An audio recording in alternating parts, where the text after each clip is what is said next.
추앙과 존경을 받게 될 때에도 항상 종의 자세, 보냄을 받은 자로서의 종의 자세와 그 종으로서의 신분을 잊어서는 안 된다는 거죠. 오늘날도 마찬가지입니다. 특별히 말씀을 전하는 이런 목회자의 입장에서 수많은 사람들이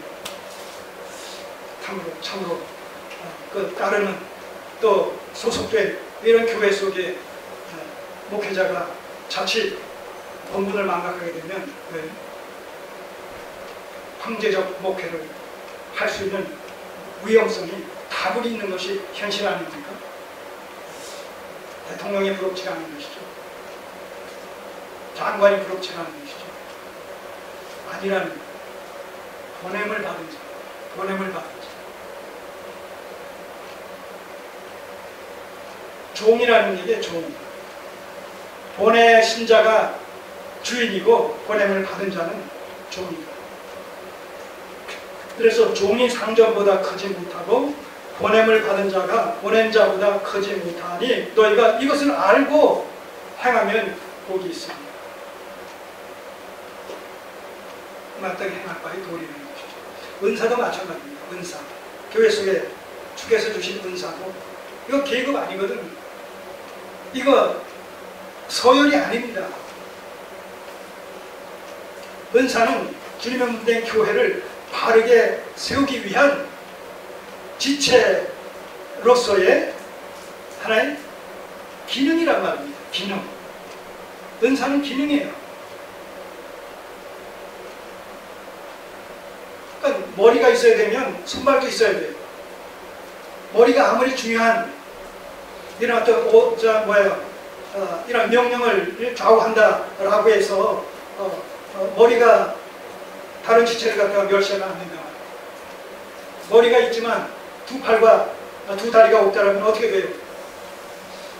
불구자가 된 거 아니겠습니까? 온전한 몸을 입을 수 없단 말입니다.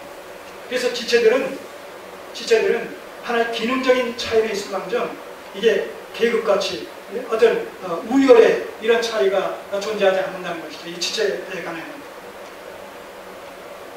교회 속의 은사도 마찬가지죠. 어떤 은사는 높고 어떤 은사는 낮고 집사는 제일 낮고 그 위에는 무슨 권사고 그 위에는 장로고 그 위에는 목사 아니란 말입니다. 이런 것이 현대교회 속에서 이런 의식이 지금 자리매김되어 있다는 얘기는 뭐예요?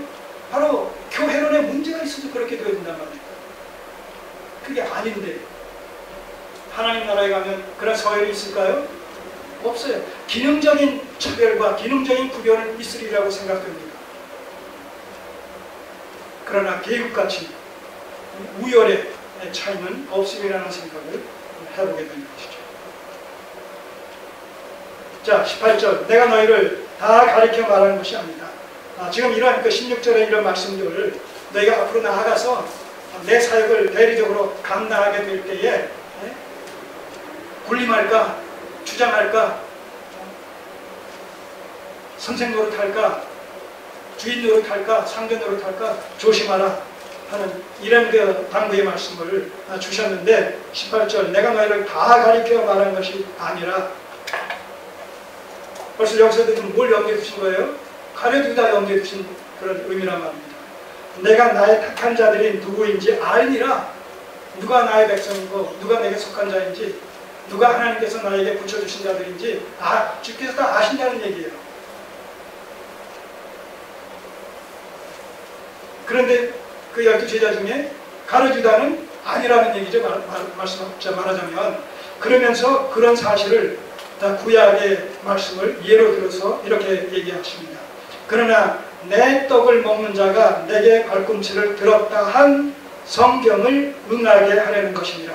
이게 시편 41편 9절의 말씀이에요. 손을 오시고 시편 41편 9절.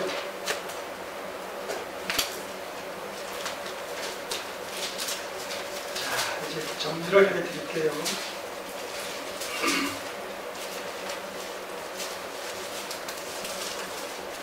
다윗의 시인데 시편 41편 9절을 보시면 시편 41편 836쪽 찾으셨어요? 네, 9절 같이 읽겠습니다. 나의 신뢰하는 바 내 떡을 먹던 나의 가까운 친구도 나를 대적하여 그 발꿈치를 들었나이다. 나의 신뢰하는 바, 내 떡을 먹던 나의 가까운 친구, 같은 상에서 음식을 같이 나누는 이런 관계는 아주 친밀한 관계, 에덴 하나의 상징으로 우리가 해석할 수 있지 않겠습니까? 예, 밥을 같이 먹는다, 밥 같이 먹자, 뭐 그런 내용들 얘기를 많이 하잖아요. 아주 친밀한 관계를 갖고 있는 사람들끼리 이제 그런 표현을 씁니다. 자, 그렇기 때문에 나의 신뢰하는 바, 내 떡을 먹던 나의 가까운 친구도 나를 대적하여 그 발꿈치를 들었다. 자, 이것이 하나의 관용구처럼 사용되어지는 말씀인데, 지금 주님께서 이 말씀을 인용하셔서 다시 요한복음으로 오세요. 이 시편의 말씀을 인용하셔서 내 떡을 먹는 자가 내게 발꿈치를 들었다 한 성경을 응하게 하려는 것입니다.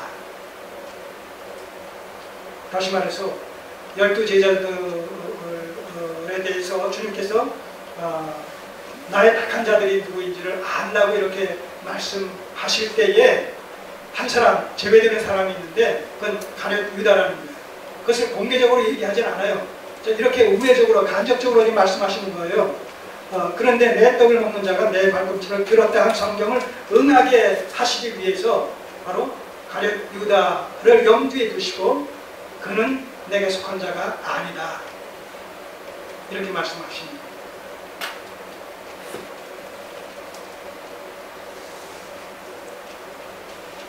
자, 이런 걸 보시면 참 우리가 가룟 유다와 다를 바가 뭔가?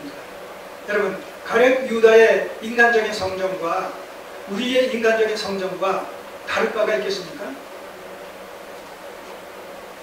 야고보 사도는 엘리야와 우리가 다 같은 성정을 가졌다고 얘기하고 있어요.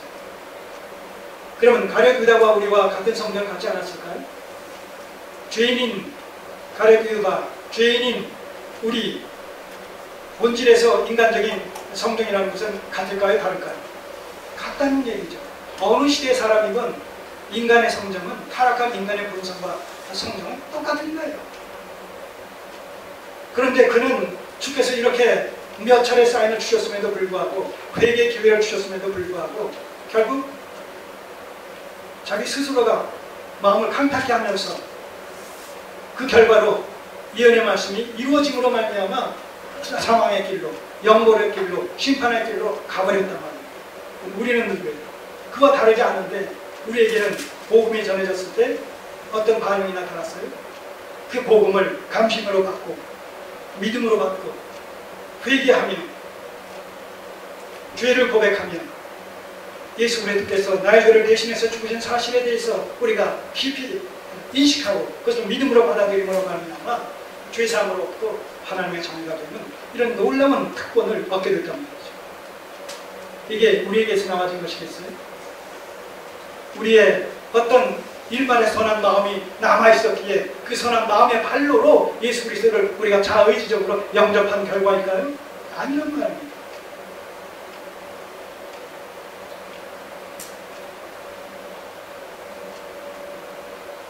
자, 그러면서 이렇게 말씀하십니다.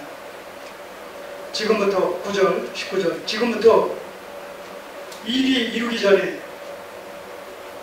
이제 주께서 내일이면, 내일이 아니에요. 지금 이게 저녁 식사가 끝나고요. 그 다음 금요일날 새벽에 새벽 1시경에 잡혀가셨어요. 자, 그러니까 이 일이 이루기 전에 미리 너희에게 이름은 주께서 잡혀가시고 그 다음에 재판받으시고 그 다음에 십자가에 달려 죽으시는 이런 일이 이루어지기 전에 미리 너에게 이러한 내용들을 지금 말씀하시면 일이 이룰 때에 내가 그인 줄 너희로 믿게 하려 합니다. 이게 뭐냐면 지금 제자들은 주께서 그렇게 가룟 유다에 대해서 우회적으로 암시했음에도 불구하고 가룟 유다는 알았을 망정, 지금 제자들은 알았어요, 못 알았어요? 알고 있단, 알지 못하고 있단 말입니다.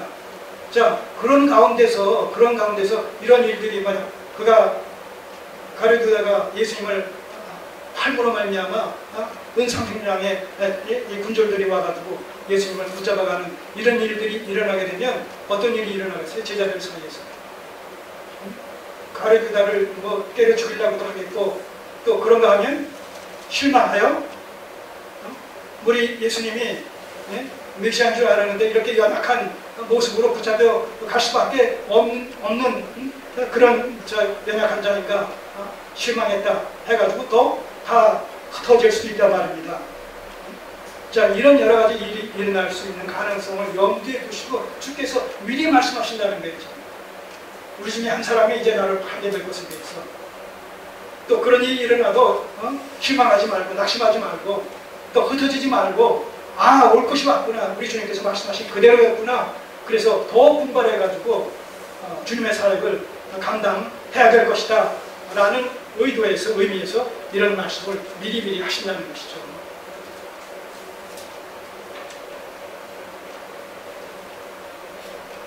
대성물로서 구세주로서의 필요 충분 조건을 다 갖추신 주님께서 제자들의 이런 미래지향적인 삶을 염두에 두시면서까지 철저하게 자신의 사역을 완벽하게 지금 수행해 나가시는 그런 모습을 우리가 여기서 봅니다.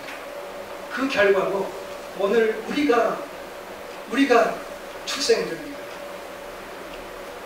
이러한 주님의 구속사역의 결과로 오늘 우리를 주께서 출산하셨다. 우리의 구원이 결코 말로만 이루어진, 어느 날 갑자기 이루어진, 우리가 단순히 믿습니다라고 고백했다고 해서 우리가 죄사함을 받게 되고 하나님의 자녀가 되는 권세를 얻게 되는 것이 아니란 말입니다. 이런 입체적인 하나님의 구속의 경륜 속에서 나와진 열매요 결과이지. 자, 그래서 결론을 이렇게 내십니다. 20절, 내가 진실로 너에게 이르노니 나의 보낸 자를 영접하는 자는 나를 영접하는 것이요 나를 영접하는 자는 나를 보내신 이를 영접하는 것입니다. 자, 나의 보낸 자를 영접하는 자, 나의 보낸 자 누굽니까? 네? 주께서 말씀하셔요. 내가 진실로 너에게 이르노니 나의 보낸 자를 영접하는 자. 나의 보낸 자 누구예요? 네? 나의 보낸 자, 제자들이죠. 제자들. 내가 보낸 자, 이거죠. 나의 보낸 자, 내가 보낸 자를 영접하는 자는 나를 영접하는, 나는 누구예요? 예수님이시죠. 나를 영접하는, 그러니까 제자들을 영접하는 자는, 사도를 영접하는 자는 예수님을 영접하는 것이고, 또 나를 영접하는 자는 나를 보내신 자, 나를 보내신 이를 영접, 나를 보내신 이는 누구예요? 예수님을 보내신 이는 누구예요? 하나님이시죠. 자, 그러니까 결국 사도들을 영접하는 자는 궁극적으로 하나님을 영접하는 것이다. 사도들에게 주어진 이런 권한은, 복음적 권한은 결국 그리스도를 통해서 하나님께서 주신 권한이다.